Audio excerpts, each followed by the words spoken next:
I'll call our council meeting to order. It's October 28th, 2024. So the first thing we'll have on the agenda is the land acknowledgement statement. I'll ask Deputy Mayor to say that.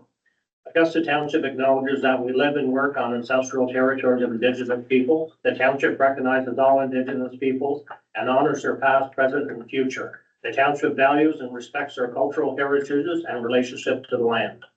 Thank you.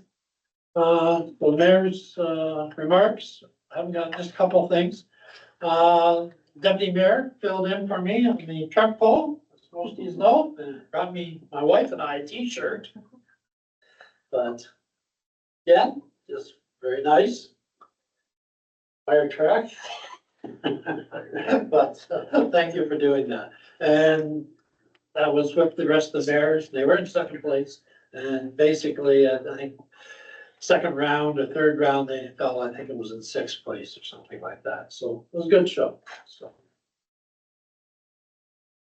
All right, next thing, we had the volunteer appreciation night.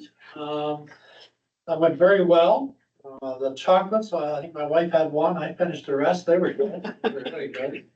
And the medallion, actually, I looked at it on the weekend there, and it's nice. So it's on my desk there. So I think the people that were there enjoyed themselves, and you know, so my critique, if I have any, is maybe towards my council. I think in situations like that, you've got to get out and mingle with the residents that are there, you know, just maybe so going in the future, we each of us sit at a different table, you know, with residents, you know, because that's, I think they just come to talk to us, you know.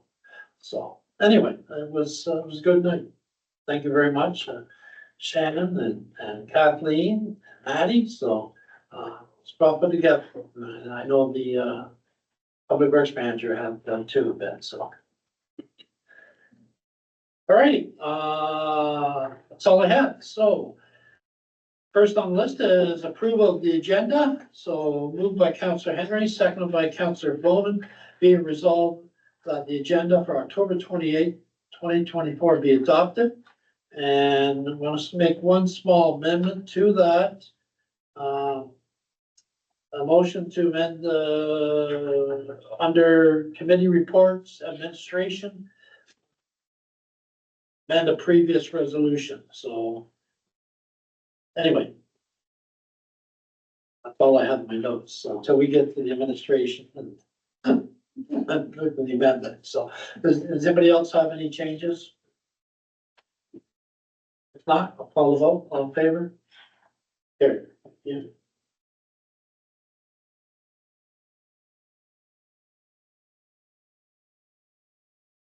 Next, we have moved by Councillor Bowman, seconded by Councillor Henry. Be resolved the council approve the minutes of the October 15th, 2024 council meeting as distributed to all members. Is there any corrections, deletions, additions for the minutes, members? See nothing, I call the question. All in favor? Carried. Yeah. Next, we have disclosure of pecuniary interest, general nature thereof. Does anybody have any report? Nothing. Any business arising from the minutes? Nothing. Item H, delegations and presentations. Tonight we have Big Brothers and Big Sisters, Leeds of Grenville, and Emily Black, mentoring coordinator for the Grenville County. And you have another guest with you, which I have her name down here. Vanessa, okay. So you can come forward, you can go to the podium, you can, your time.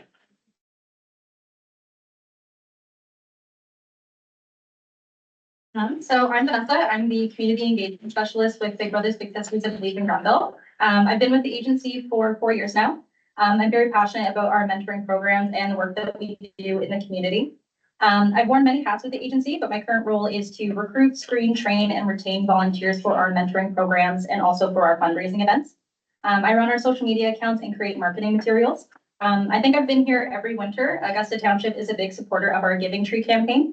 So I'm very excited to be here and talk to you about our core programming. This is Emily, so she's our mentoring coordinator for the Grenville area. She's been with our agency for about 1.5 years and handles intakes of clients, creates matches, facilitates group programming, and more. She often acts as a mentor to our teen drop-in youth and waitlisted youth who are waiting for their big brother or big sister. With both of us being here, I hope that we can paint a clear picture of our agency for you and answer any questions that you may have. So we brought a few different materials with us today that you can pass around, read, and keep. The first one is our 2023 annual report. So it includes pictures, the number of youth that we served in a calendar year, testimonials from mentors and mentees, as well as a list of community sponsors that helped make it happen. And then we also have a 2-pager. So this is a list of our mentoring programs that we currently offer throughout Leeds and Grenville. It's a working document, so we're always adding and adapting our programs to fit the needs of the community. And then I'm also going to pass around one of these. So this is just one of my cards that you guys can keep here in case you have any questions after this. So mentorship has been shown to significantly reduce the risk of negative outcomes for young people, such as school dropout, substance abuse, and involvement in criminal activity. What we're looking for is your support and advocacy to help ensure that more young people have access to the life-changing relationships that our mentors provide. So our hope is to widen the presence in the Augusta area and in other rural areas to serve the children and youth who are looking for connection. So we're here today. We're happy to answer any questions you have, either about the intake process of volunteers, clients, our one-to-one programming, school programming, or community programming. So I guess I kind of want to open it up while you guys have materials in front of you. If you have any questions, either about the services we provide, our programming, and what we do in and around the area. Okay, members, questions? I just wonder, maybe you could tell us about a success story that you have? That story. We have a couple of different ones. Do you have one in mind? I can think of one too. Off the top of my head, thinking of our community matches specifically, we've had, I'll tie in a few. We have Big Bunch, which is for our waitlist kids. So right now in Leeds and Grenville, we have about 56 kids in the waitlist. So we run a program for them. So we have it was at the library every Thursday from 5:30 to 7, but we've shifted it to our own office. So we have kids come to that once a week. So we have arts, crafts, snacks, time for them to hang out. We've had a lot of kids open up in that space, but we've also been able to match our waitlist kids with community matches. So in the last year, we've had some of the waitlist kids who've attended our programs be able to find a mentor. And one in particular that I'm thinking of, very, very shy when they first met their mentor. And then I'm checking in with them after their first outing, after their first month, after their first 4 months. And the kid has just blossomed, comfortable, chatty, asking questions, asking the mentor how they're doing. Their grades are doing better. Their parents have noticed that they're feeling better. So we're seeing kids who are able to make connections, grow their confidence, and just really reach their potential. So that would be, to not name names, but an example of success. And that's just one of the programs that we offer. Yeah. Another one, I guess, would be our Safe Spaces, our in-school programming. So they're 10-week programs we do in schools. Last year, we partnered with 19 schools total, and that was for our group programs. We also run one-on-one programming in schools, and we worked with 10 schools last year. So the one-on-one is similar to the community matches. There's no time limit though, like the group program. So this year I'm working on setting them up and I currently have 19 matches set up, hoping to do a few more. We've actually expanded to run a co-op program with DCI right now. So the kids get to work with them for the entire semester. They've prepared the kids themselves. They've gotten to know them, ask them what games they like to play.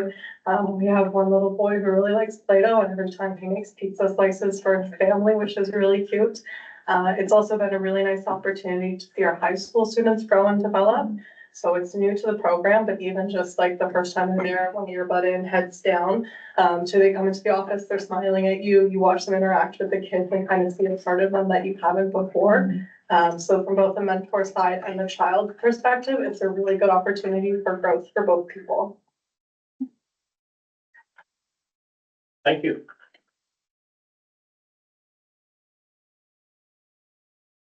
Any other questions? About 20 years ago, I looked at Big Brothers myself. And I was working 2 jobs at that time, and I didn't have time to spend with my own kids, but I I wanted just to help someone else. And I remember at that time, I think I went and talked about it, but it had to be the same time every week, you know, and my schedule just couldn't allow it, you know. And I understood why, you know, because it's got to have that consistency for the child. But I really respect that group. A friend of mine, he had a big brother. He's now the president of a multi-million-dollar company. And it's one of the things he's told me that it really helped him, you know? But yeah, you do a lot of good work. And I'm sure that the same thing on the big sister side too, so. It's always beneficial for any child, no matter their background or where they come from, to Yeah. have an additional support in their corner. So even if, you know, they have like siblings and a family, it's still good to have someone from the outside perspective, just encouraging them and pushing them to reach their potential. Does anybody have any other questions from the gallery or anything? No? Just one question I have. We've had RNJ youth services in here before to council as well. Do you guys do any collaboration with RNJ? Because they deal with the youth as well too. Do you do any collaboration with them? Yeah, so we have a really good referral system. So we do have some people that work there that refer children through our program. So whether they want to be like a part of the program and get a big brother or a big sister, or if they're looking for community service hours, volunteer service hours, we have different programs that they can get involved that way too. And then I also know that we've helped out with their after school program. So there's been times that we're there as staff just offering, whether it is volunteer opportunities or our services to the youth. We're actually looking to. Excuse me. We've kind of doubled with turnout every week, so went from like 8 to 12 kids to closer to, I'd say, 20 to 25. So we're looking to have them partner with us to run that program too, for additional support for the kids. To follow, like it.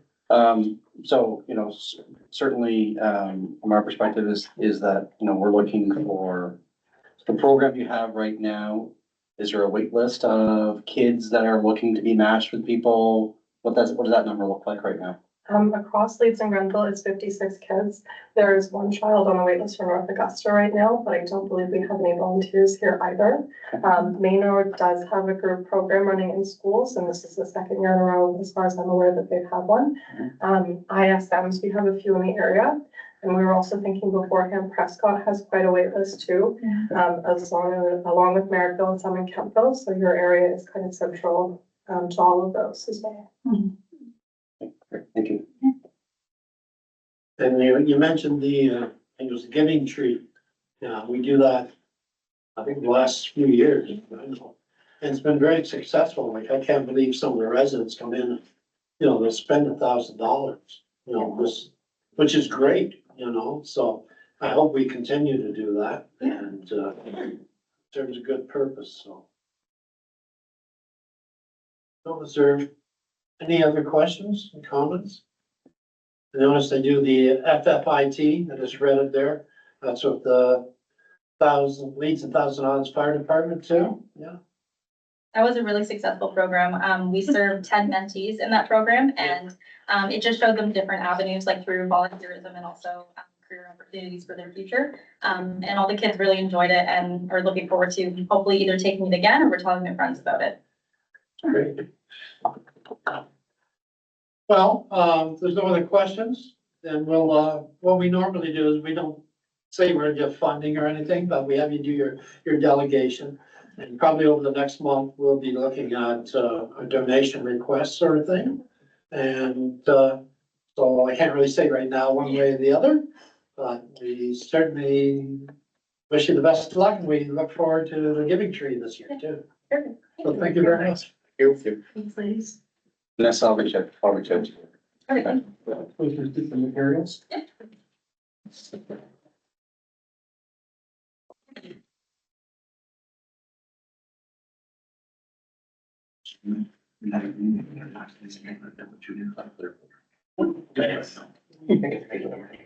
Okay, next we have, it's correspondence and petitions. And we have a short-term rental license fee waiving request from, Ms. Lynn Colbert. I think everybody's kind of read the letter. So, does anybody want to start a conversation with this? Well, I don't think we can make an exception for this, because if we do, everybody's got a hard luck story, you can make an exception for everything, for a dog kennel, for anything, and I think our approach to the short-term rentals because of the problem, but it covers everybody that wants one, so it's, and she is going to run it as a business, so this is just a business expense.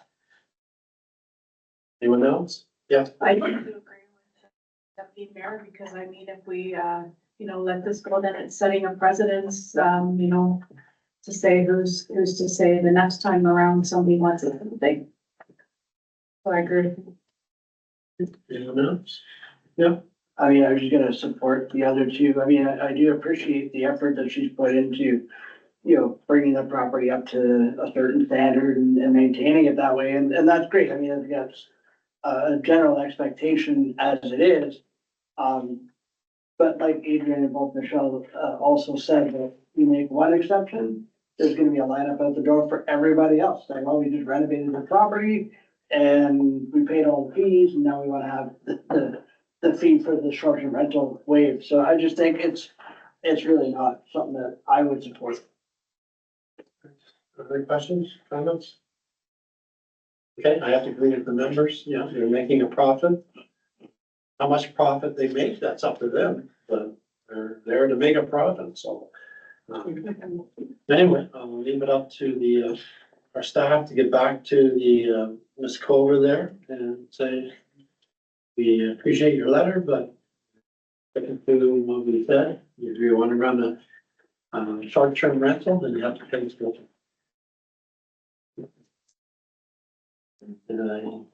So I'll read the motion, moved by Councilor Henry, seconded by Councilor Bowman. Be resolved that council denies the request to waive the $500 short-term rental license fee to ensure township staff can administer and verify compliance with the short-term rentals law.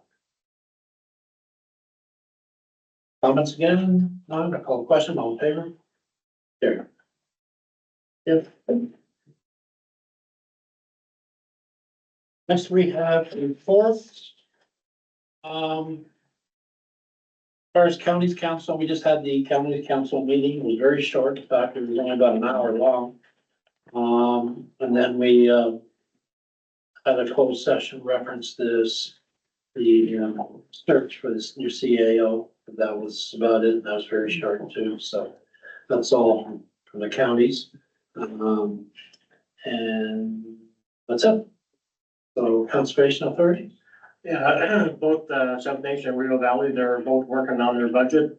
This week, we've got a pre-budget meeting for South Nation. Rio Valley's, we've had their first at our last meeting, which I had to do on phone. But, they're looking at 2.9% increase roughly, but it all depends whether the government unfreezes their other fees. If the government freezes again, they'll have to readjust their fees to the township. Okay, recreation. Anybody have anything to report?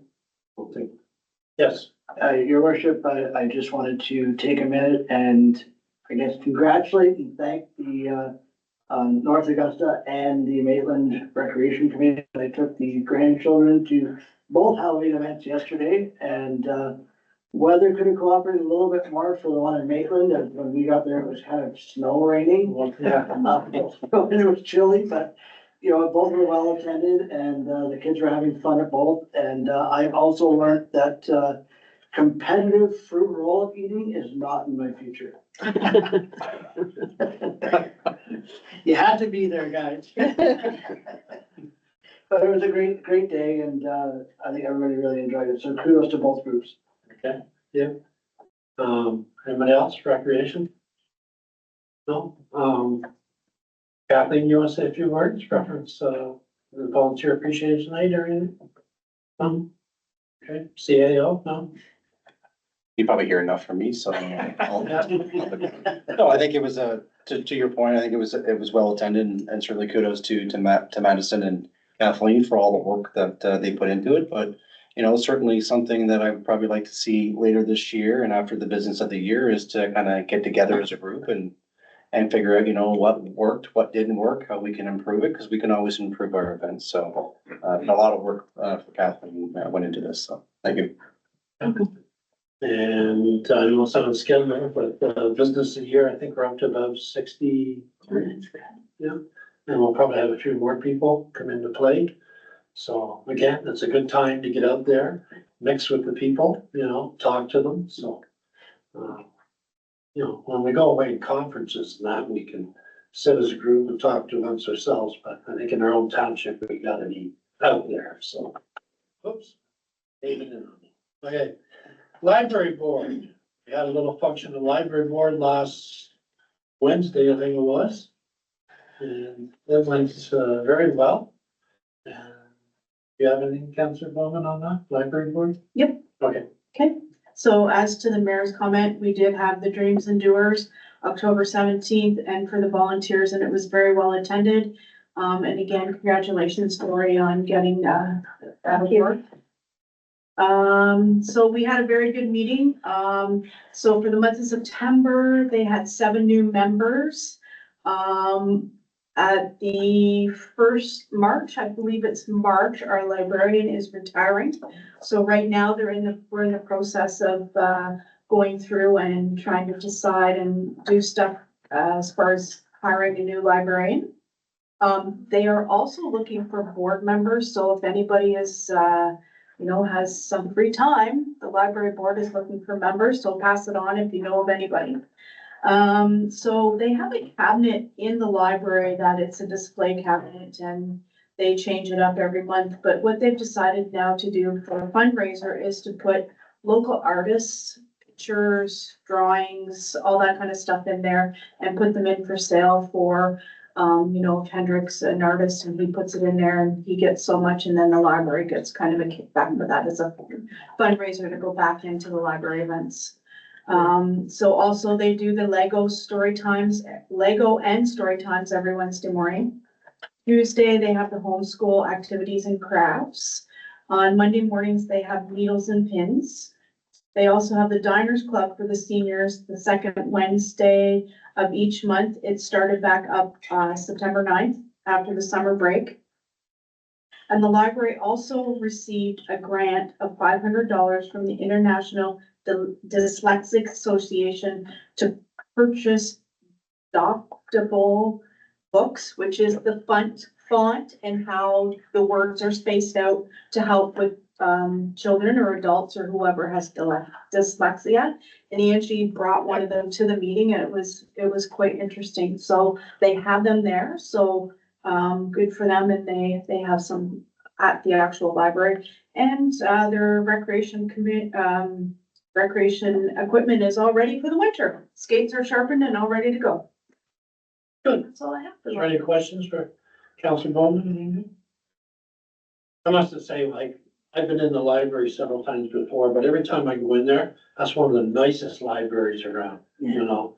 Like, I can't think of another library, even in the bigger cities, that has that, you know, Very homey and Yeah. loving and inviting. yeah, so I think we should be very proud of it, so. Yeah. Okay. Economic Development and Tourism Committee, Councillor Henry, Your worship, we have a meeting next week. okay?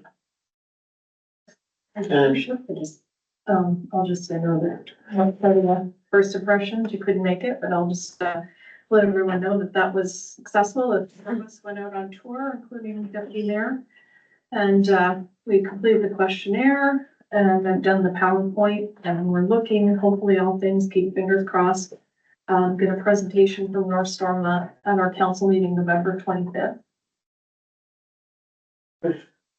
Good, great. And I know the committee has been working hard on business of the year, coming up this Friday, so, should be good. We got 2 guest speakers. I think, our MP, MPP, a bunch of mayors are coming, so, no, forward to it. So, a lot of people are putting some hard work into it. Okay, PAC committee, Deputy Mayor. Okay, nothing to report on back. We got a meeting next week, We right? got a meeting next week after our special capital. Police board services, we're still doing training, the individual members. And I don't know what else to say about that. That's about it. So, We do have a meeting scheduled, our first meeting, November 26th, I believe it yeah, is. hopefully all the members have their training done. That's, but the hope is that everybody will have it completed by the end of October, and that, we'll prepare an agenda and have our first kind of official police service board meeting in November in the town of Prescott. Okay, administration, next is our CAO, so. Garrity, you wanna Sure. take So, away? yeah, so there's two items, just to update. One, council will have in front of them, an amended resolution, for our, recreation grant that we're applying for under the Ontario Community Sports and Recreation Infrastructure Fund. So that, closes the 29th. Grant match is working away. We have been Kathleen and I feeding them the information that they needed. We've been working with Iron Engineering on cost estimates, and plans, and as we've been going through the process, originally, we're looking at doing a rehab of the facility, but as we've been going through and getting cost estimates, it's actually probably more cost effective to look at actually a new build rather than a rehab. Because in that instance, you can actually get rid of certain, amenities that are currently at the facility. For example, with a new build, you'll need to have an accessible ramp, because we can make it so that it's all one level, all that stuff. So, right now, what we're asking for council is to amend the resolution, from stream 1 to stream 2. And as part of the submission, we have to, put down exactly what we are applying for on behalf of the grant. So the cost estimates that we received from our engineers is a cost of $927,000 for a new facility. Now, in that, has a contingency of about $115,000.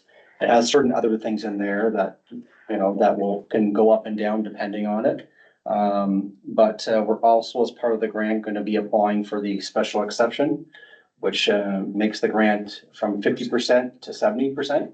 And we've got letters of support from MTJB, the Recreation Committee, and our MP Clark as well too. So certainly if council has any questions, I'll be more than happy to answer them. Okay, members, any questions? So the 927,000, we're gonna pay half of them. We're hoping is that we'll get approved for the 70% funded by the Ontario government. 70%. Yes. Yeah. And I said, in there is there is a contingency in there and everything like that, so that number, if we don't run into any issues, that number will come down. And the rehab, as far as we're doing a rebuild, so you're not keeping the original foundation. No, it's gonna be a Cement cement, away and then build. Correct. them up. Yeah. and then, as like I said, we can get rid of as part of the plans right now, it's actually, we're providing more usable space to main recreation. We're talking about the same kind of footprint indoors, but it's gonna have additional storage. It's actually gonna have a roof that goes around the whole entire exterior of the building that's gonna be cement padded so that you can have picnic tables. So if you're sitting in the picnic tables, you can watch pickleball, you can watch baseball, you can watch kids at the park. So it gives that 365-day use all year round, so. Yeah, Councilor Bowen? So what's the plan if we don't get the grant? Very good question. So if we don't get the grant, then we'll certainly have to look at other options that are available, whether it's another grant opportunity out there, whether it's looking for sponsorship, local sponsorship. So we'll have to certainly look at doing something if this doesn't work. But in speaking with grant match and going through all the objectives, we think we really hit all those. And the fact that we're not asking for, $5-10 million, we feel very confident that this is a good application we're submitting, so we'll keep our fingers crossed. If we do get the grant. Yep. Can some of that storage space will be used for the township? Cause I know we were having trouble before, where we were running out of storage space. Certainly is something we can look at. We put enough storage space in there that gives access from indoor, but also outdoor for the tractor and stuff like that, but that's certainly something we can look at down the road, for sure, if we get the grant. Any other questions? Okay, I read the motion, moved by Councillor Bowman, second by Councillor Henry, whereas council at its meeting held September 9th, 2024, adopted a resolution report 2024-0-101 as follows. Be resolved, council approves submission of an application under the Ontario Community Sport and Recreation Infrastructure Fund under the repair and rehab stream for the Maynard Recreation Center, and the council authorizes staff to engage grant match to assist with the writing submission of the application on behalf of the Township of Augusta. Now therefore be resolved, the council amends something previously adopted as follows. Strikeout, council approves the submission of an application under the Ontario Community Sport and Recreation Infrastructure Fund under the repair and rehab stream for the Maynard Recreation Center and replace with, whereas as required under the Ontario Community Sport and Recreation Infrastructure Fund, a resolution must be passed that supports the project and the cost. Therefore be it resolved that council approves the submission of application on the Ontario Community Sport and Recreation Infrastructure Fund in the amount of $927,000 on replacement of Maynard Recreation Center under the new build stream 2 and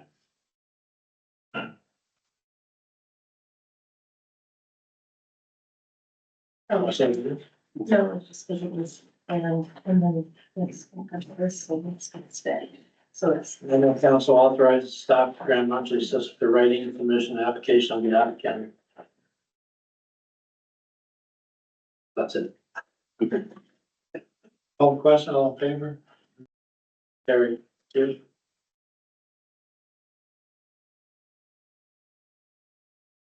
do something. Yep. During this section here, through the minute. Let's start past those.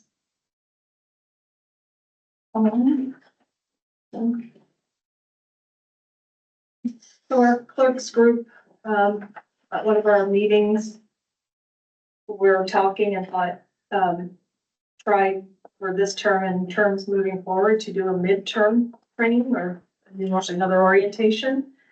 And with the great help of Lindsay and Prescott as our chair of this, our little group, she got Rick O'Connor to agree to come and present on what she has written here. And it is going to be January 11th in North Granville, and that is a Saturday. It's just for the morning. And then, as you can see, she'd like RSVPs by December 13th. That gives you lots of time to determine whether January 11th, give you lots of lead time. So just, it's a really good idea just to get together with your peers and hear what's the orientation materials again and hear how everybody else is doing. And Rick is a very good speaker. He used to be the clerk for Ottawa for quite some time. So it's a little different speaker than we've had before too. So it's a different perspective as well. Any comments, questions? Anyone? Yeah.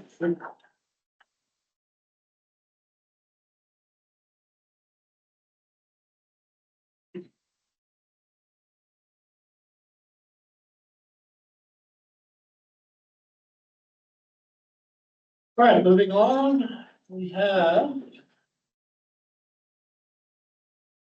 admin and finance, so moved by Councillor Henry, seconded by Councillor Bowman, be resolved that council accepts the attached statement of revenue and expenditures as of September 30th, 2024 for information. So, anybody have any questions or anything? Yes, Deputy Mayor. Yeah, question for you, Chief Lowen. It says here where fire revenue was higher than anticipated. Yes. 81,469. Do you expand on that? Absolutely, Your Worship. A lot had to do with, there was simply, unfortunately, or fortunately, or whichever way you look at it, a lot more accidents and fire calls on 401 that were billable. A lot of times we get calls on the 401 that aren't billable. We're out there, there's nothing. But we had a lot more billable calls. We also got our first invoice from Firemark, if we remember earlier in the year. We contracted out Firemark, so the first invoice from them was, I believe, $12,000. for two different structure fires, and we still have a couple more to go for. And then, there was also, we had a sale of the truck that, there was a little bit of an error in what account it had to go into, but there was a sale of the truck. We also had some, sale of, I believe, some SCBA's.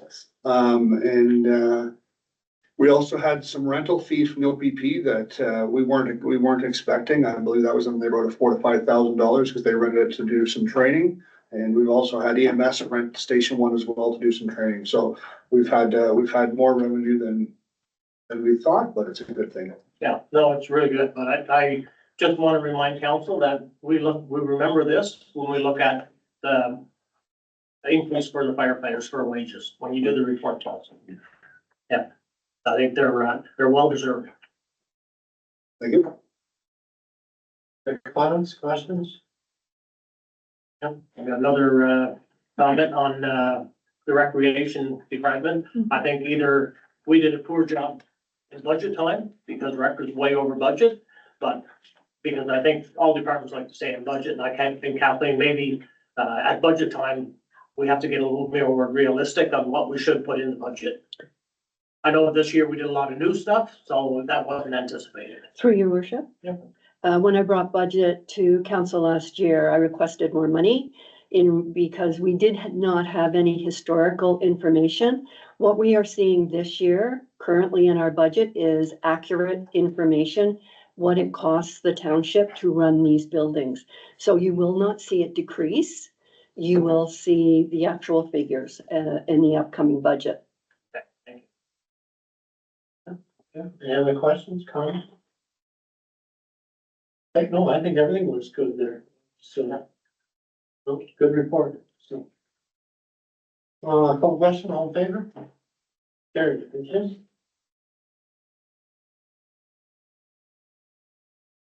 Next, we have report 2024-125, moved by Councilor Bowman, second by Councilor Henry. Be resolved, the council receives the attached report for information.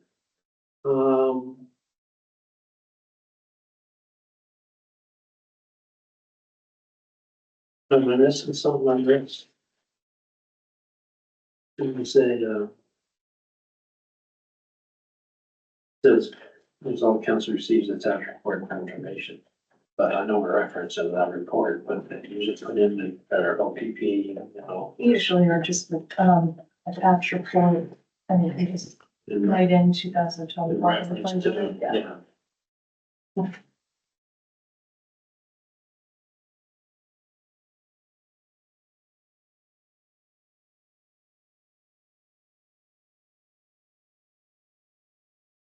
So be resolved, the council receives the attached report as information in return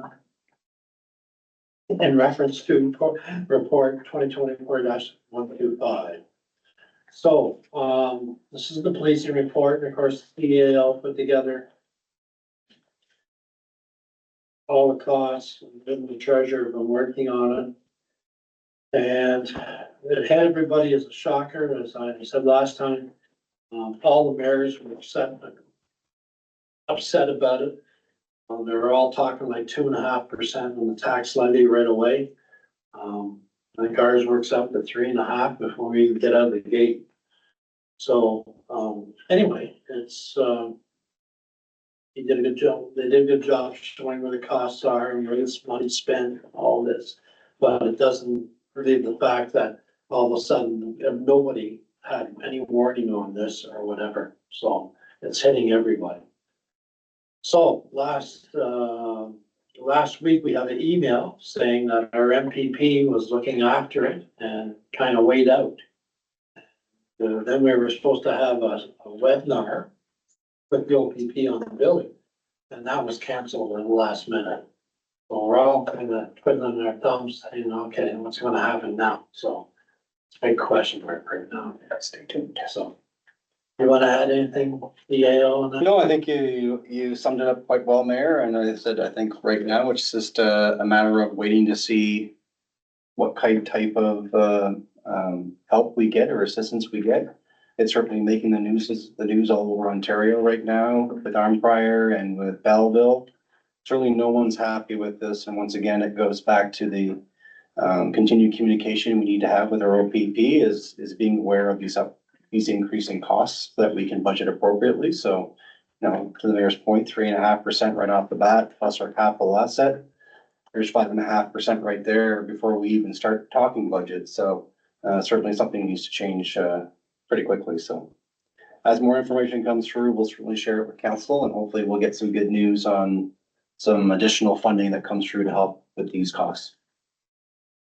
Yeah, well, if this came to us to vote on it as OP costing, I'd turn it down.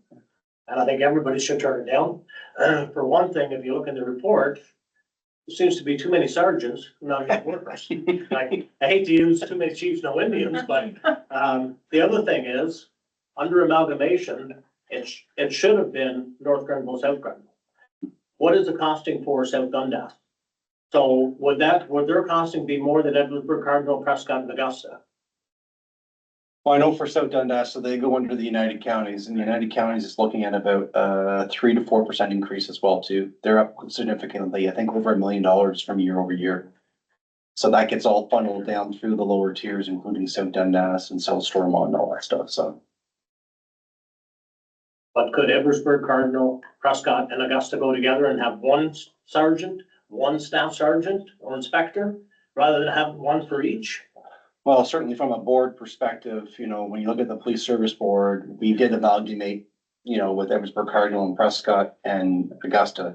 But we're more of a governance board, right? We don't get into the operations and what they need to, that's more of a discussion with the Minister of Solicitor General and how the funds get dispersed and then for what.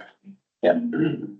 As the only one that's done is police board training in the room. I will answer that. I've done the most You important. cannot tell the OPP how to run their show. Okay. Yeah. Then we can get rid of the OPP, and I would like to suggest that we talk to Brockville on costing from the Brockville Police Service. Because it used to be that if you were separated, you couldn't. Yep. But now apparently you can. I was talking to a sergeant on the Brockville Police Force. Mhm. And Augusta could go on its own, and if Augusta joined, some of the other ones probably would too. No, I said, I certainly think it's a bigger conversation. You know, the increase is just due basically to their collective agreement, right? Yeah. 15.8% over 4 years, where we had no say in agreeing to any of those costs, but meanwhile, we're the ones that get the bill for it. So, you know, there's a disconnect somewhere between the local government and the Minister of Solicitor General on who has a say, especially when we're paying the bill. And they're saying part of it is because they have so many officers off sick, 30%. That's not our problem. They No. can fix that. No, and certainly from a Police Service Act, right, there's a requirement that they are to have so many staff and provide this level of protection, right? So as people are going off, whether it's mental health, WSIB, they need to bring people in on overtime to make sure they still have that same level of service, right? So.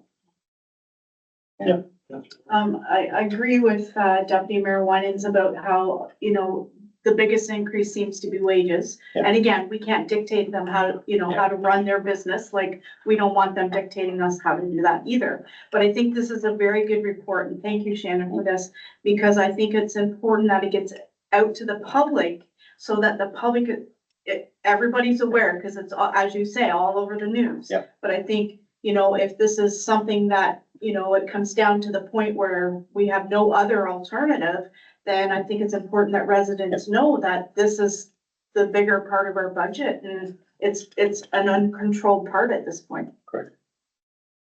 Yep, that was pretty Your worship, I just also want to kind of touch on what Deputy Mayor said, just about even if going to the Brockville Police would turn out to come in at a higher price tag, I think we owe it to the residents to at least look at alternatives and say, listen, I mean, we wanted to look and see, because I mean, it's a significant increase.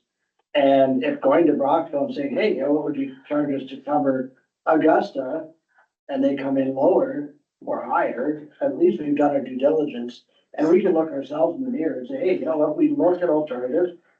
I mean, I know you mentioned before also the county getting into it, probably also costs considerably more. But I think it's up to us to, for our residents' sake, to look at other options and see, and I mean, if OPP still comes in cheaper, even though they're higher, so be it, right? But at least we've done our due diligence. Any more comments? What you're saying is exactly what the mayor said, although they didn't say Brockville, they said regional. So there's a lot of hidden expenses too, like a jail to build, stuff like that too, so. But, yeah, everybody was thinking the same thing at county's councils. But, well, I guess we'll just wait and see. This report was for information only, so I'll call the question, all in favor? Carried. Yeah.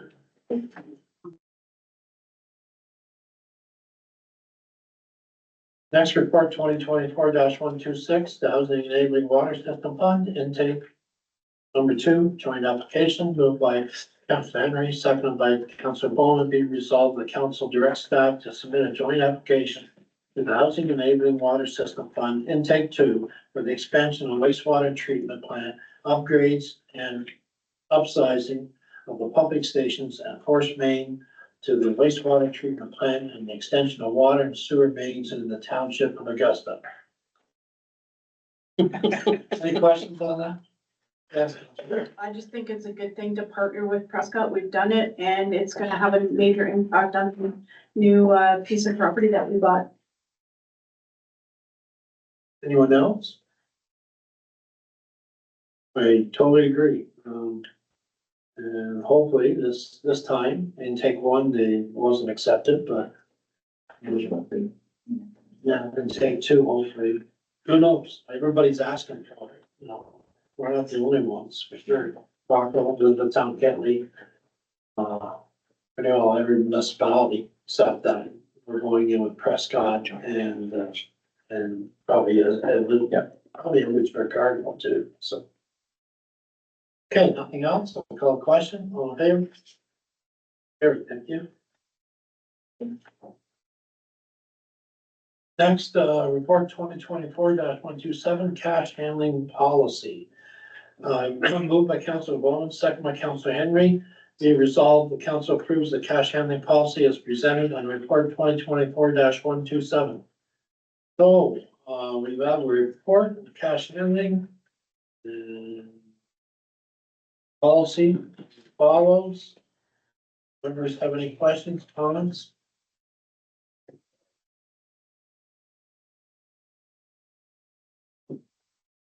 No? Kind of straightforward. I don't think so, no. Anyway, I'll say my comments. One is, I asked previously on why not credit cards? I don't carry much cash in my debit account. And I don't carry much cash on me, but I do carry credit cards. So why can't I use my credit card? Well, I'll direct that and see. No, certainly the treasurer can add to it, but, something that we have been discussing internally is about credit cards. The one issue from a credit card perspective is, of course, the fees you pay associated with American Express, Visa, or MasterCard, right? But there's ways around that, how we can get around the service fees and how they're brought back to the person who wants to pay with their credit card. So we're looking at some different options as far as maybe we accept credit cards for certain things, but not for everything like taxes. But there's a lot of municipalities back in the day that were taking credit cards and they were having fees of anywhere between like $50,000 and $100,000 in credit card fees that were being borne by the taxpayers as a whole. And now the change is, okay, well, if Councilor Bowman wants to pay by credit card or taxes, well, then the fee should be absorbed by her only, not the whole tax base. So there's like Paymentus has a program where they do that kind of stuff. So we are having some discussion internally and something that we want to see, maybe look at doing some sort of a kind of rollout next year sometime on. Yeah, as to the mayor's comment, what if you accept the credit cards and if you want to use a credit card and you charge an extra $20 or something, Yep. and going into that, Yep. that you personally have to pay that extra, and if Yep. you're willing to pay it, then I just think it has to be, everything has to be accessible to the people. Yeah, so I think the good way to, it should be not a set fee, but a percentage. Mhm. If whatever the banks charge the township, if it's 2%, 2.5, put it right out there, debit is 0, cash is 0, the credit card is 2.5%. And then just add it on. Yep. If you wanna pay your taxes thousands of dollars with 2.5% add on, so be it. And I think a lot of people like to use credit cards now because of their points Yeah. too, right? I was just gonna say, your worship, most of the platforms that we've looked at, any of the costs associated with the cards are upfront, the people see it. They have an option, this is what your taxes are gonna be, $1,200 plus the admin fee of $40, and then they have an option to stop if they want, they don't have to go through. But,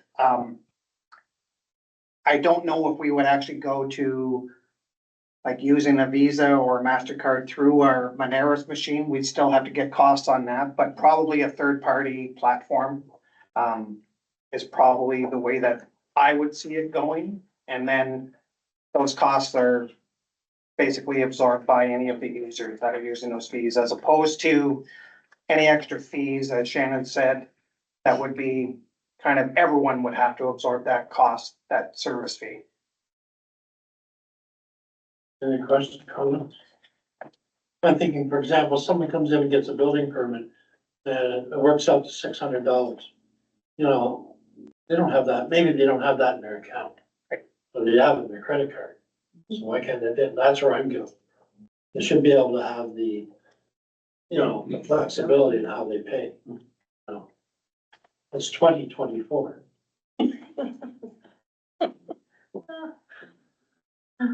Saving the money. Yeah, but we don't look after their income, you know, so. Any other questions, comments? I have one more. Reference, we, all the way through the report says employee. What happens if they're not employees? For example, a transfer site. They're not our direct employees. But under contract services, they would be deemed still employees of the township. Can we hire and fire them? No, No, that's so, I maybe one area you wanna look at. Yep. That's the definition of employee, you have permission to hire and fire them. Point blank. well, we could actually cancel the contract, that's. No, it's something, so. Yep. One is the verbiage of employee throughout it, and the other one is the possibility of credit card. But overall, I'm happy with the cash policy. We just might have to amend it going forward, for some say. Any other comments? Okay, I'll call the question, all in favor? Carrie, yeah.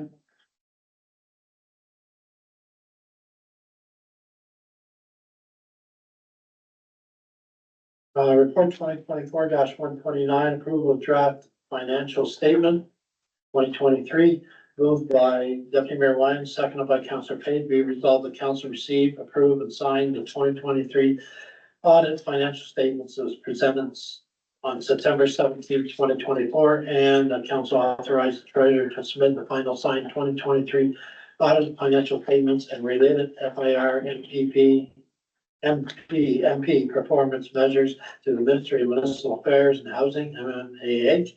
And the council authorized the treasurer to submit the 2023 audited financial statements to other stakeholders as required by contract, i.e. Royal Bank, and post the audited financial statements and financial audit results on the township's website. And the council allocates funds for the working capital reserve to offset the 2023 deficit. Comments, questions? That was a very good detailed report. Anyone else? I got a couple of things. One, I get so tired of looking at the screen with a draft discussion for me. Your worship, once you get the official ones. Oh, I know, the but draft it's too late. We've already signed off. But that's, I know they have to do that. They have to do I know. Trying to find the page here, I was gonna write it down, but I think I'm gonna. Sorry. Oh. So we have as of September, the end of as of the, end of 2023, we had $3 million in debt. Is that correct? According to the report. My question is, Outstanding taxes, is that? does that include assets? Are you looking at you're talking about municipal debt overall there? Ours, yeah. Yeah, so municipal debt right now, the end of 2023 was 2.9 million, which is basically the fire station, 3 million. 3 million. Yes, So we purchased land this year, yeah. so that will be on our statements for 2024, which the interim audit is being done the first week in December. That will appear as new debt for 2024. 3 million. Yeah, 2.9 is what the municipal debt is as of the end of December 2023. Page 16 of financial statements has it broken. Yeah, I was looking at, and the other one was, in 2022, we had a deficit of $917,586, okay? In 2023, we had a surplus of $906,789. So am I reading that right? What page are you on there? I don't know, I found it. I think that's the way I read the book entry there. Yeah. So you're, I think it's on page 2. yeah, like if I go to the consolidated notes on page 17, operating surpluses, it shows an actual deficit of 917,000 for 2022.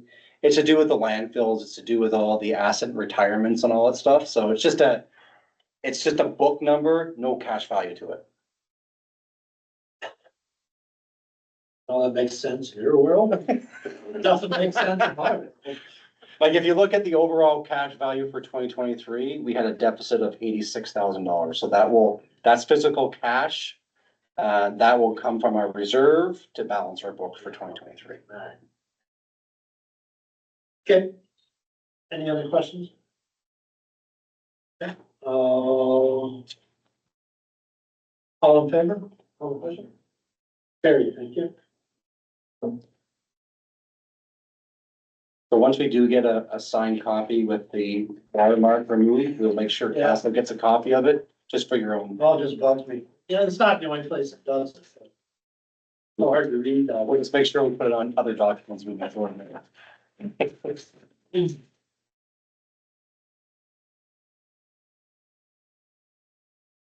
Okay, next, operations. Dog park survey report 2024-123. And moved by Councillor Page, seconded by Deputy Mayor Winans. We resolve the council adopts the results of dog park survey for information purposes only. So, before I handed each of the members, I think it was a survey done in 2019, the deputy clerk will correct me, and I think it was either on garbage pickup or bag tags, I can't remember. It was garbage. Pickup, yeah. So that was everything that came back. So from the Facebook.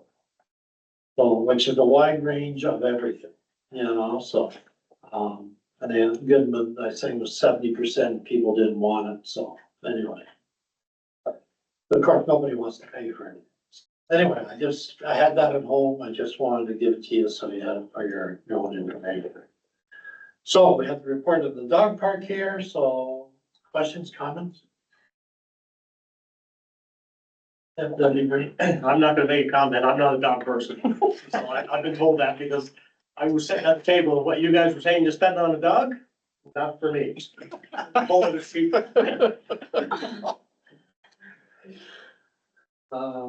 Sorry, but yes, Councilor Bill.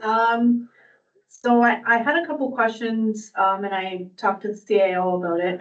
It looks like the biggest area that people want to see this is in Maitland.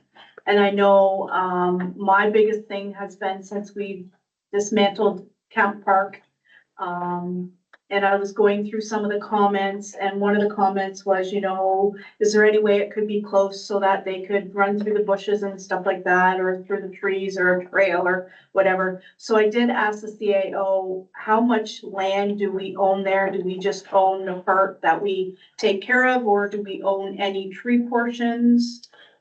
So through you, Mayor, so we own 6.13 acres. So we own more than just kind of that park. It actually goes beyond that, right up to, I believe, the funeral home. Roselawn, yeah. Okay. So there is area for buffer and stuff, and, you know, certainly that area, to your point, has not been used.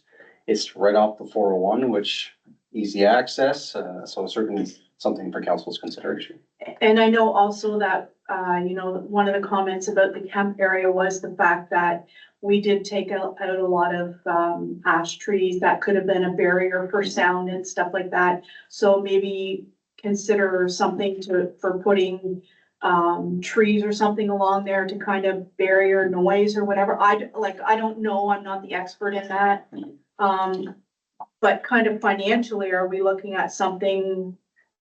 Do we know at this point financially what, you know, like, what's involved? Well, I think that we asked for this it's for information purposes, so we've asked, they've done the survey, they brought it forward, now it's up to us to direct staff. We want them to further investigate costs at a certain location or whatever, but they have to know in order for the upcoming budget. I just didn't know if maybe we kind of had an idea or, you know. They will come back to us. Yeah, certainly it depends on what type of dog park council wants. If they just want a regular dog park with just rock and fencing, you know, you could be anywhere between 150,000 to 250,000.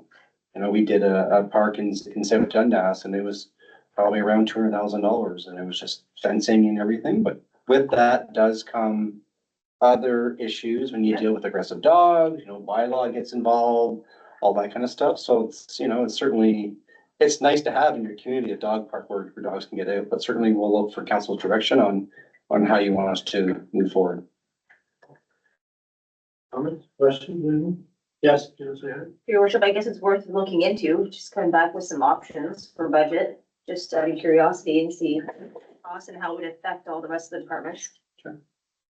Has everybody been to the Rockpool? You may want to go to that, it's behind the youth arena. Yep. And it's just an area just fenced off. And, I've been there 3 or 4 times, and the doggies are playing, they're having a good time. I didn't find it noisy, yes, they bark. It's, you know. Yeah, and I will say, you know, talk about noisy is South Dundas is right on the waterfront. Yeah. No trees, no nothing around it, so. Yeah, anyway, the times I've been there, I've never seen an aggressive dog. The dogs seem to get along with each other. I don't know, that's the owners. But anyway, it's something we want to push further, get some costs. Absolutely. I don't know what sort of maintenance is involved for public works.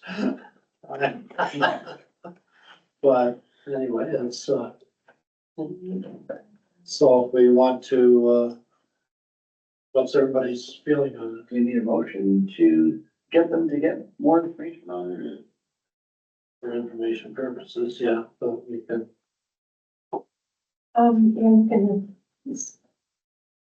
You can say and. Is there a certain area that council wants us Yeah. to focus on? Well, you have to, Or, we'd have to tell you the area. yeah, Well, just either- it could change. The two Cost. runners up are Algonquin and Maple. Right? Yeah. Or Kent Park, I should say. Right.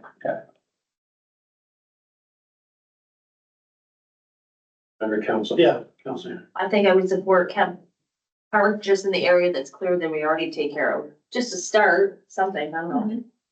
Oh, and to my comment with that was, you just go through, and I know you're not gonna please everybody, but just kind of going through some of the comments, you know, cause one of the comments was, oh, it'd be nice if they could be beside a stream so they could run through the water and stuff like that. So it was just kind of options, you know, like, do we own more than that? Is there a further option for that? But yes, I agree with that.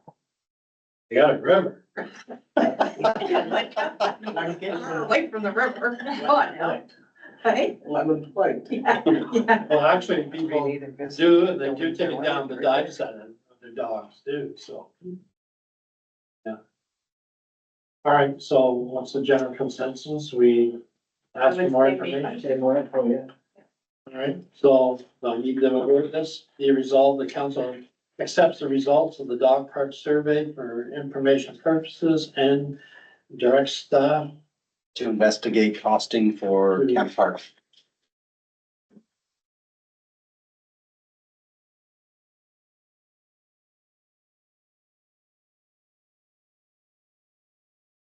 And park.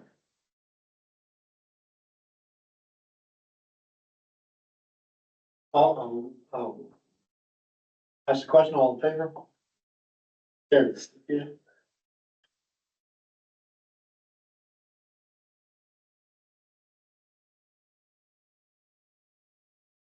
And thank you for the survey. It's nice doing those surveys. Get some feedback from the residents. Not always positive, it's good. Okay, next, report 2024-124, moved by Deputy Mayor Wyman, second by Councilor Page, be resolved the council enacts the new bucket truck operation policy. So, members, any questions, comments? Yes, Deputy Mayor? Yeah, I think it's a very well written report. The one question I had, does a bucket truck have a fail safe if the hydraulics fail? Will it lock where it is? Yes. Yep, it will lock in and then there's a manual way to bring it down. So yes, so we had when we were in Toronto last time, I had a local contractor come into what if the bucket truck was way up in the air conveniently and how do we bring it down? Well, conveniently, the guy was 60 feet in the air. And I got a call in Toronto saying, Johnny, the bucket truck gave out. Well, we had the perfect training. It was just the contacts, because it hasn't been used lately, the contacts, but emergency factor, we brought the guy down safely. But yes, there is locked in mechanism. If a hydraulic hose leaves, there is locking, and then yes, there is a way to bring him down. So we had the truck operator, the Wajax who owns the truck, or sorry, who built the truck. They did the training on the truck, and then I had a local contractor come in to do the aerial. Boom, buckets, yes. Any other questions, comments? Questions, comments? Good report, no pictures. I just said that, yes. You know what the bucket truck looks like, though. So when I was reading this, it brought back some memories, my former career, anyway. Did the same thing with forklifts. Okay, we have like 12 forklifts in one area. And probably 20 drivers in the forklifts. And they're supposed to do what we call a circle check each time you have to take it out. Yep. And of course, the biggest abusers were the supervisors, because they thought they were special, like, we fix that. But the ordinary employee, so I'm going through this, the one thing I didn't see was a checkoff.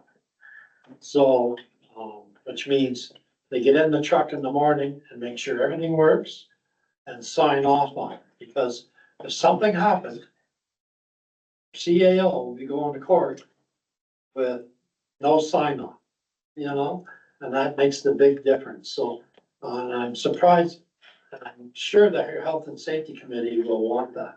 Absolutely. So I didn't see that in the report. It's, There? yeah. Yeah. So you got your complete circle check at the very top, the procedure.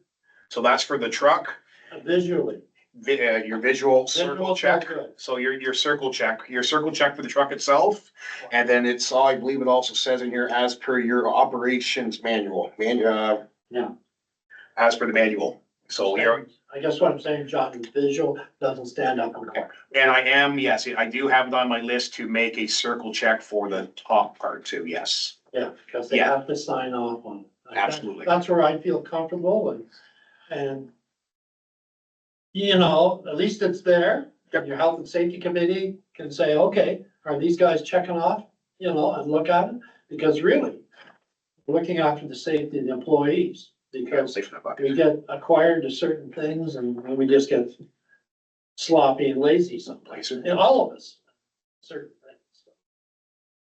So, yeah, that's the only thing I'd brought back to memories. It is in the plans for works for a circle check Yeah. I can call it checklist for the check. dog, yes. And it's quick and easy. They got the item there. All they had to do was initial, which kind of protected. Yes, yep. Not totally, but. Yeah. Yeah. So do all your operators have to do a logbook? For, there's a logbook per vehicle that has a yellow sticker, yes. So anything under CVR, That checkoff's in your logbook, right? yes. Yeah. Yes, for the truck itself, The truck itself. Yes. You want them separate. yes. It's gonna be separate, yeah. Because we have logbooks for the forklifts, that's totally different. The checkoffs, the supervisors will look at, and the health and safety committees, they're the only ones that look at that. And in fact, at the end of the month, whatever, the health and safety committee takes that. But basically, sorry, through your worship, the truck itself is through an MTO checklist. The top is through the manufacturers that I will get a checklist here soon, yes. No, that's what I suggest, but Yep. report. Anything else? I'll call the question, all in favor? Carry. Yep. Big one. Implementation of the bag tag system, report 2024-128. Moved by Councilor Pate, second by Deputy Mayor Wines. Be resolved, the council endorses the implementation of bag tag for residential waste. Comments? To unlock the iPhone first. I'm so sorry. Deputy Mayor, that's okay. Okay. The only way I can support this is if we do curbside pickup. Because I think, otherwise our residents will, they'll just revolt. They won't because they figure they're already paying right now for landfill sites. And the rest of it is free other than their gas to get there. If we're gonna charge them on top of that, then, they'll want curbside pickup and the bags are the prices in here, Edwardsburg Cardinal, whatever, that includes curbside pickup. And that's one of the things when I campaigned, a lot of people in Maitland and Maynard, especially the young working families, they said they can't get to the dump. Saturday morning, if you have your kids in hockey or any kind of sport, you can't sit in half an hour waiting to go into Maynard Saturday morning. So in the summertime, they say what time they get to the dump, maggots are in the garbage. And I think, John, you'll be picking up a lot of bags out of the ditch. Questions, comments, anyone? Members? Yeah. Your worship, and reading through the comments that we got, I know they were from a little while before, but, I'm similar in position to this as deputy mayor. And Maynard being my primary, transfer station. I don't think I've ever been asked for proof of residency going there. And I know people who have come up from Prescott and other areas because, hey, it's free in Augusta. I think North Augusta is a little stricter. I've never actually brought anything there, but I've heard, because my daughter has gone there and they are a little bit stricter until they get to know you. To me, I would rather see, I don't know the solution to that. But I'd rather see us really kind of curb that behavior before we start charging for bags. Not that I'm against bag tags, but I do agree with Adrian in the sense that if we're gonna start charging for bags and not doing curbside, that people are gonna start protesting outside the door and our spring cleanup's gonna be a lot busier. Yes, Councilor Herring. Your worship, maybe a question to John, how are we gonna check every bag, like when Fast Eddie staff would come to the dump, we already know there's lineup sometimes out past the road or into the road. They're gonna have to check everybody's bags to make sure they have tags, A very colorful tag that should be on it, yes. yes, how do Yes. they feel about that? I expect, sorry, how do they feel? They're on it, they're with it. And the ladies I've talked to, I haven't talked to Fasty himself because he's always been in Hamilton the last 3 or 4 months, but the ladies I've talked to at the transfer stations, they're on it. And they have one guy that they sit beside that compactor pretty much all day. At the two locations, we got 2 burgers. And they're a nice, beautiful, bright color that stands out. That's tied to the top of the bag. Yeah, there's the. Whatever. And Councilor Bowman? Through the municipalities that we have here that do charge, how do we know how many of them actually do curbside pickup?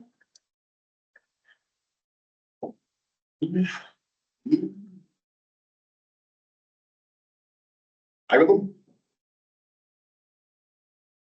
Town Kitley, Prescott, Brockville. I'm not sure what Edwardsburg Cardinal, I guess. I live in Edwardsburg. Okay. North Granville definitely does. Merrickville Wolford in the village does only, I believe. Gananoque, of course, they're a village. They don't have a transfer site to go to. And Reno Lakes does have those little, one-ton trucks right around Athens them. does as well, because I used to live there and we had curbside, so. Sorry, Athens does as well, we had curbside when I was there. in Athens? Yep, we had curbside. It's not by it's not by the town though. They only got 2 employees. I don't know if they have, it's a town, if they have a contractor doing it. It might be a contractor. So we have a contractor in area that does it too. Yeah, it was 11 years ago and we instead of paid the same tag price. But the tags you get at the township, so. But it's 11 years ago, I'm assuming they still have it, so. Yes. Your worship, so I feel like I could support this.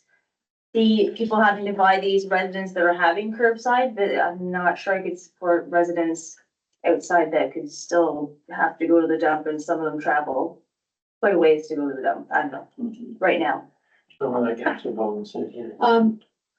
I mean, if we charge, then money that we get can be recouped back for the Yes. dump. I believe, I agree with Councillor, Pape. I don't go to the dump very often. It's not my thing, but anyway, there's a lot of people that I've seen there when I go there that are not residents of our township, to the point of, it's free in Augusta, let's just go to the dump. I'll just say one thing, I have to disagree, I go to the dump transfer site quite often, probably twice a week. And, I don't have that much garbage, but I'm recycling. And the ladies there do, and people do ask if they're a resident or not, they mostly know everybody. So, it's not uncommon to hear them ask people if they're a resident and show proof, so. Anyway, right up to. That's what I've seen so far. I'm not sold on curbside. I think if somebody wants curbside, they can go get it now themselves, privately, you know? So, I possibly look at numbers. You know, I see the money here we're saving for, going to the tag system, but, you know, what if we go to the curb system? How much, curb pickup, how much is that gonna cost, you know? Anyway, that's where I kind of sit on this, CAO. Yeah, just a few comments from the discussion by council. So, you know, certainly we knew that this would not be a popular report coming to council, but certainly with the cost of fuel going up, the cost of transporting garbage to Moose Creek, the costs continue to rise, and certainly we have to look at avenues to decrease that cost. Right now, any resident can go to the transfer stations and dump as much garbage as they want. No questions asked. There's a certain point in time when council needs to have that vision of, okay, if we're not going to charge bag tags, is there a limit that we're gonna put on? How many garbage bags residents can put on? So maybe the bag tag, the way it's presented tonight, maybe doesn't work with council, but maybe council said, okay, you know what? We'll give every resident 2 bags max a week. After that, then they need to purchase bag tags. Because that's gonna be the cycle we continue to have, and, you know, I'm hearing the comments around about people bringing garbage here from out of the community, because it's free. We're gonna continue having that until we put some system in place. Yeah. To make it manageable for that. And certainly, we do gain revenue for it, but there's also ECA and C of A requirements that we have to maintain through the ministry that will cost hundreds of thousands of dollars. Next year's budget, you'll be seeing one example come to council that we have to spend about $150,000 on the Maynard transfer station for a new cell. Those are costs where if we had a bag tag system, that revenue would go back in to maintaining that, rather than having going back to our taxpayers and saying 1 year, hey, we need $200,000 to do upgrades. We could have a separate reserve fund where that money flows in and out of. So just some thoughts as we kind of move forward on that. Sorry, Councilman. With the amount of waste that you're bringing to the transfer station, you say the 2 bags and then you're charged, what about recycle? Is that considered a different That's- category? You're not being No, charged? so for recycling? recycling's all free, and as the new Blue Box program comes out in 2026, that was the whole rationale for us bringing this forward, is we want people to start thinking about reducing their garbage and recycling, because recycling, there's no cost to it, right? Whereas the garbage there is. So the more we can get into the blue and green boxes, the better we are off. But if there's no limit, people will not, for the most part, will not, it's just easier for them to throw it all in the garbage bag and dump it off, because there's no requirements of, you know, whereas if you have 2 bags you're allowed a week, oh, now I need to be a little bit more cautious on what I put in. And hey, maybe I'm gonna recycle more now. So that's the whole rationale, is we gotta change people's thinking and, you know, for the better of the Augusta Township. So, you know, as I look at the report, yes, there's some that have curbside pickup. There's other ones that do not, and we're the only ones that do not have some sort of a bag take system. Maybe this is not the right way to, you know, for council is, we just say, no, it's bag tags only. Maybe council says, you know what, we like this idea, but we'd rather you have a limit on it where it's residents get 2 free bags every week. But after that, it's bag tags. Councilor Page? You know, just to that point, Shannon, I think, yeah, I mean, something like this, and I get it. I mean, I was on the waste management committee when I was in North Bay, and I get it. I mean, waste costs money. That's right. And it's not cheap. Right. You know, I was on the committee as they were rolling out green bins. You wanna see expensive? Yeah. Green bins are super expensive.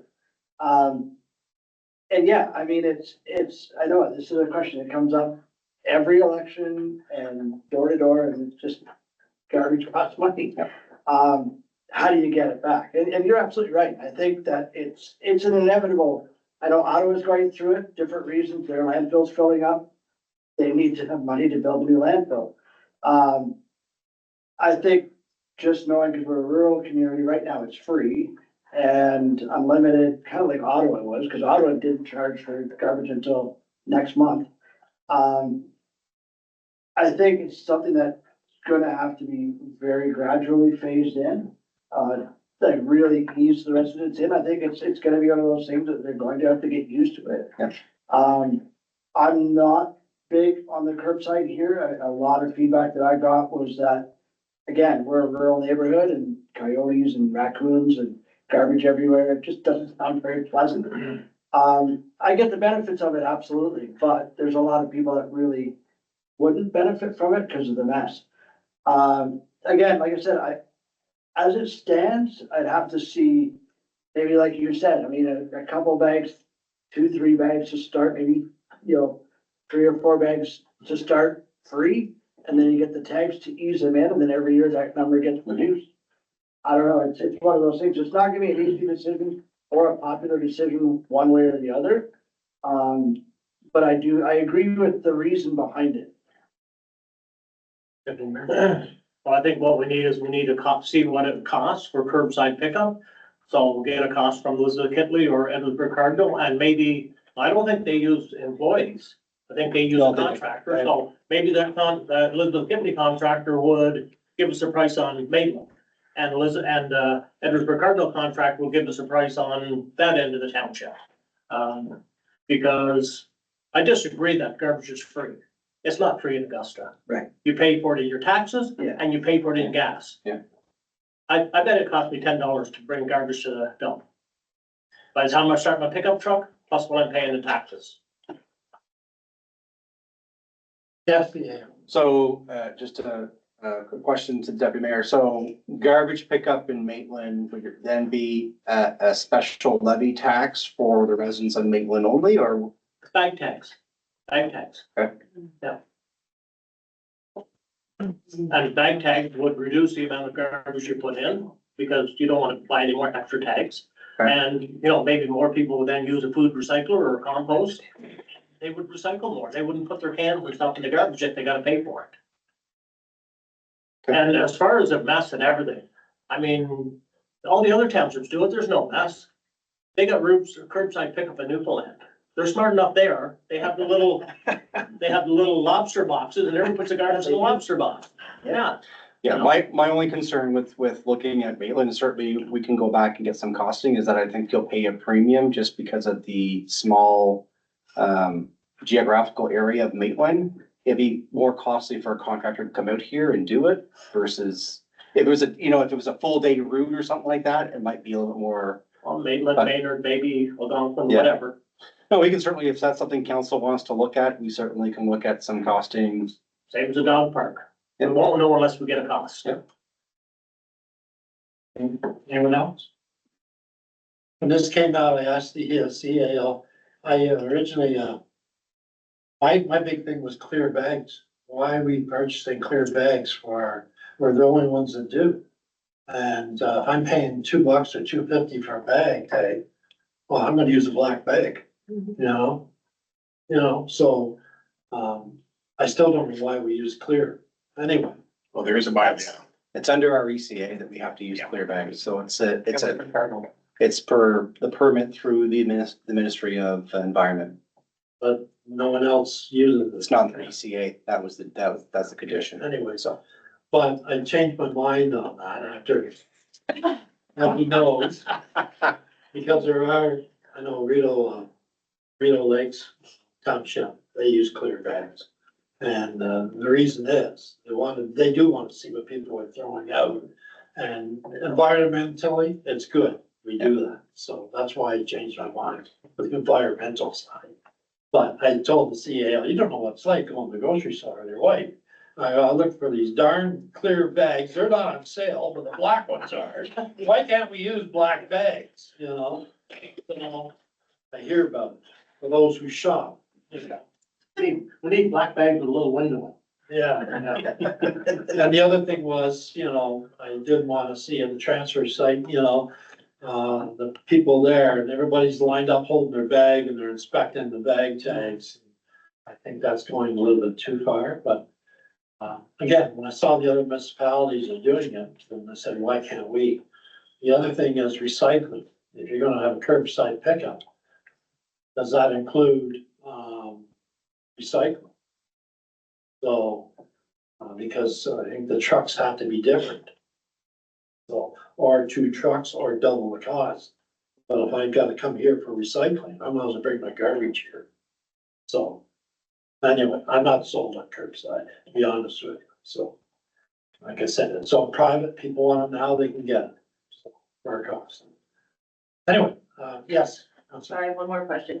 So when they come to the township office, transfer station to buy their tags, Yep. they're gonna be asked for a proof of address. I'm assuming they wouldn't try that at the office, but at the transfer station, they may be like, oh, I'd like to buy some tags. So we'd be looking at offering the tags in local businesses as well. Whether it's, try and put them in strategic locations, so, out in Algonquin, we put them there kind of stuff. And as other municipalities do it where businesses sell them and they get a 10% commission of how many bag tags they sell. So there's a little bit of money in it for the businesses that are selling it, so. You're always gonna have that, like, for example, if I have 6 bag tags at home, and my daughter who lives in Rockville or someone says, I have 6 bags of garbage, Yes, I said, here, use the tags, bring it to Maynard yes. and throw it up. And they can't say anything because I have an Augusta Township bag tag, even though I don't live here. But you paid for that tag. Yes. So you're always gonna have that sort of thing, Yeah, it's no different than me taking one of your bags and bringing it to brothel and putting it on my curbside, as long as I pay $3 for my bag tag, they don't care where it's from. Or $10 mattress tag. Okay, any other comments? It's, sorry. So just one thing, just to kind of wrap it up is, I think for tonight, we're looking for council on kind of. We knew this would spark some conversation, and that's great, is how do you want us to navigate moving forward? Because, as we enter the Blue Box program 2026, we've got about, 15 months to kind of figure out what our best plan will be. And certainly we're looking for guidance from council on the best route you want us to go and the most efficient way that we want us to spend our time, so. Yeah, exactly, so, yeah, we can't sit on this for a whole long time. So I would say starting with a certain amount, like 3 to 4 free bags, and then you're paying for tags after that. I Okay. would support that. 3 to 4 bags per week. Oh, maybe not per week. I was thinking every 2 weeks. Sometimes like 3 goes. 2 bags a week, 3 at the most. Okay. See what everybody else says. I don't know. Normally, we're a one bag person, but we have a lot of recycling. And that's kind of. And that's the kind of the goal we're looking for, right, is to reduce the waste and. And the only thing I can think of, Christmas time, we have wrapping paper. I'll have 7 or 8 bags of wrapping paper. Well, I'm not gonna buy a tag for those. You know, but the way the system says set up now, I have to, you know, and I disagree with that. For those special occasion days, Mhm. I think it should be free as far as the wrapping paper goes, because they fill the full oil over there. Wrapping.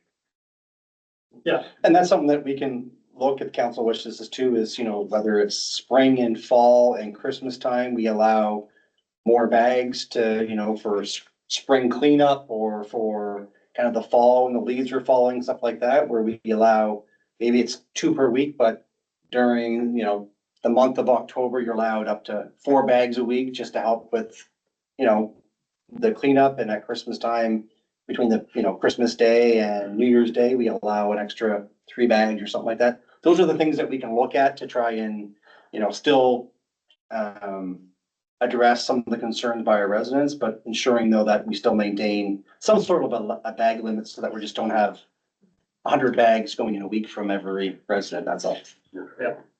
But the only disadvantage actually now, we're gonna disadvantage people that have a large family, like Scotland Hamilton, when they have 6 kids.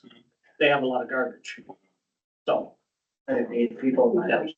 and, you're gonna get a lot more burn barrels, especially in the North Augusta area. Everybody's gonna start burning their garbage. Yeah. And I don't think, Look at the fire chief to find them. well, they won't, yes, they won't be able to see when they burn at night. We'll get complaints. No, I don't disagree. I don't think there's a right balance. But It's certainly what council wants to kind of send us back to review, that's all. yeah, and curbside, you get the same argument with curbside. You only pick up once a week. Yeah. It's still like, I got garbage sitting in my, you know, garage or whatever, on a hot day. It only takes 1 day. Well, you can still take it to the dump.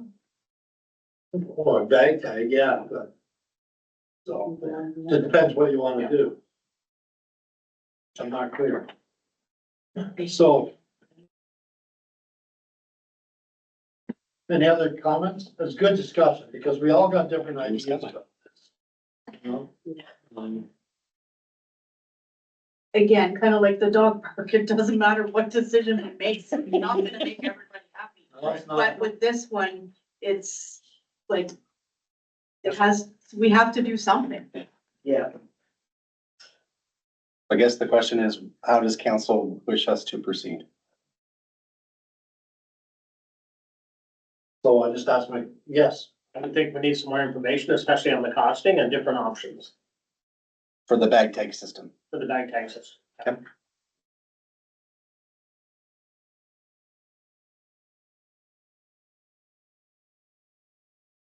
yeah, that's what I was gonna say. So we'll defer the motion? Just to clarify, so different options for the bag tag system, including curbside? Yeah. Is that something Yeah. council wants us to look into? Yeah. Doesn't hurt to look at pricing. Let's Okay. look at it. Yeah, I think, some members have made some statements in the past, and if they can't get it, they wanna know why, you know, and tell the residents, you know. It's an extremely big cost and, you know, I will say though, for us to get cost estimates for curbside, it'll be a high level estimate. Because a lot of contractors will not waste the time just for us to explore the idea, you know what I mean? So, but we'll be able to at least get some comparisons that we can get a pretty good idea of what the cost might be. yeah, that's what the other municipalities. Yeah.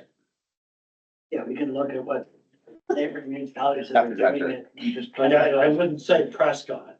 I'd say either Edwardsburg Cardinal or Elizabethtown County. Usually you can get with the contractor, they'll give you a price per household, and then we can just take how many households we have in the Maitland area and do a rough estimate of what that cost would be.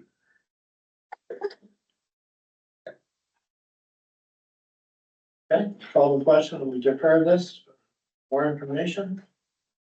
All in favor? Here. Very deferred. Okay.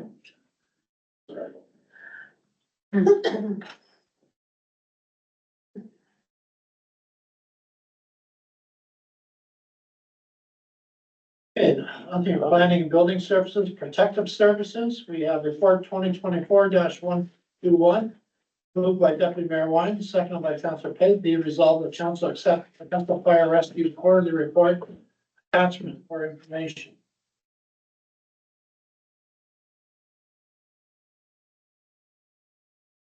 Sorry, any questions, comments, members? Yep. Yeah. It's a very good report, Rob, and, you guys have been extremely busy. So hopefully next year you're not so busy. If I may, through your worship. Thank you, Deputy Mayor. We actually, believe it or not, have our call volume's down from last year, but we're still busy, unfortunately. When we started in January, we had 32 calls in the month of January, and we thought we were gonna set, extreme records, but we were lucky not to. But overall, call volumes are down not only for us, but the calls that Prescott comes into Augusta for, and the call that Edwardsburg Cardinal comes into Augusta for. And, because of some of our hiring, people that would be able to hire are, that have been closer to our stations, our response times are down. Which is a good thing as well, so. Any other comments, anybody, members? No, good report, so thank you very much. Just drawing around the pictures. Yeah, color. I called the question, all in favor? Gary? Okay, next, any notice of motions? Okay, I see none. No bylaws.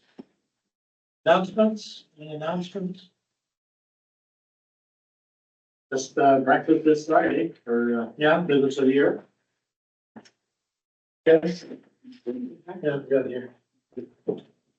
Well, Remembrance Day, it's North Augusta, November 11th, at 10:30 Cenotaph. Then Maynard is November the 10th, at 12 PM at the Cenotaph. Council members, if you're interested. I don't start wearing my poppies on November 1st, so. Anyway, that's a rule, I hope. Any other announcements? Yeah. Just a reminder, the Prescott Parade is November 15th. If we want to start, thinking of some ideas or how we want to go about doing it, Is there a theme? Christmas. They have some kind of. No, I don't know if they've got a theme or anything like that, I don't but think they normally have themes. no. The plan will probably is November 1st, go out and grab some candy at half price and then kind of go from there, but I don't know if we want to maybe set something up over the next few days and figure out a plan or what we want to do, or Councilor Henry, what we want to do, so. And John and so. Any other announcements? Okay. Any questions on the agenda from the press? I get no press. Questions on the agenda from the public? Lori, do you have any questions? I did have a couple questions about the bag tag system. So if they were to start showing proof of address for living in Augusta, nowhere on my driver's license does it say Augusta Township. I'm RR2 Spencerville. So would they say, oh, you can't come in because you live in Spencerville? Your garbage is picked up, because on my road, it's half and half. Half is Edwardsburg Cardinal, which they get their garbage picked up. So how would you show proof that way? Exactly right. Fair point. And the same with people who live in Prescott, because Highway 2 is all Prescott. Blue Church Road is Prescott. I'm Prescott. Yeah, so how are they going to do that? And then who's, like, I know the town, the employees at the dump, at the waste transfer site, they're employed through Fast Eddie, right? They're not township employees. So who's going to be there when you get residents who come and don't have bag tags on their garbage, but they just leave their garbage? How are you gonna control that? Because you're gonna get residents who will do that. They're gonna come and say, well, I brought my garbage, and they're just gonna toss it in front of your garbage disposal and get in their car and leave. You'll have the odd case like that, and There's certainly. what do you do? And Yeah. who's gonna be there for that Yeah. staff? To There's- take the backlash, the cursing, the abusive residents? Because you're gonna get that. How is the township gonna handle that when you're bringing these bag tags in? Well, we deal with it every day. Residents not happy. Yeah, but Um, I'm just, But from somebody that wants to drop off their garbage and take off, we just get their license plate and they would be charged accordingly under our bylaw, but certainly we don't wanna go down that road. no, but I'm just saying, who's going to be there to support that staff when it's the township bringing it in, but that staff there is not employed by the township? Right. How are you gonna handle that? And I guess the guy, Bassett, whoever he is, Yeah. he's going to have to be there every day to help those girls. Mhm. Yep. Because, I don't, you're gonna see it happen. I can tell you right now, you're gonna see that happen when you try to bring in these bag tags. Some people are just gonna rebel and just go and put their garbage. Mhm. Like with me, I live by myself, so I only go once a month. But, with recycle and garbage, because I don't have a lot. I don't go like once a week or twice a week or whatever. So, I'm just wondering how. Yeah, all the little things we'll have to think about. Yeah, I'm just thinking, like, it is a good idea. I don't mind the bag tags, like, if you're gonna get so many free to start out with the way the program works, they'll last me a long time. All right. Well, I could. Make a profit. But I was just Yes. wondering, how would you check, like, because, addresses. And those are things we have to look into a little Yeah. further as we move down. Yeah, no, thank you. All right, let's move on to, we do have a closed session, so moved by Councillor Page, second by Deputy Mayor Winans, be resolved that this council move to a closed meeting at, we'll say, 19 or 7:50 PM. Give the 8-minute break as per municipal act. Chapter 25, section 2001, section 239, brackets 2, to discuss labor relations and employee negotiations and staffing. All in favor? Carry.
Carried.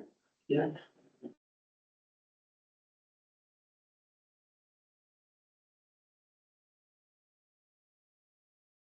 You okay, Vicky? No? Okay. Moved by Deputy Mayor Wyman, second by Councillor Payton, be resolved that the council met in closed session to discuss labor relations or employee negotiation, jeepers. But no action beyond receiving the information from staff. All in favor? Here, yeah. Moved by Councillor Page, second by Deputy Mayor Wyman, be resolved that bylaw number 3740-2024 confirm the proceedings of council Township of Augusta at its meeting held on October 28, 2024, be read the first time, second time, third time, and be enacted as read. All in favor? Carried. Yeah. Last one, moved by Deputy Mayor Wyman, second by Councillor Page, be it resolved the council do now adjourn at 7:58 PM until October 30th, 2024 at 6 PM. All mayor subject to meeting. All in favor? Carried. Yeah.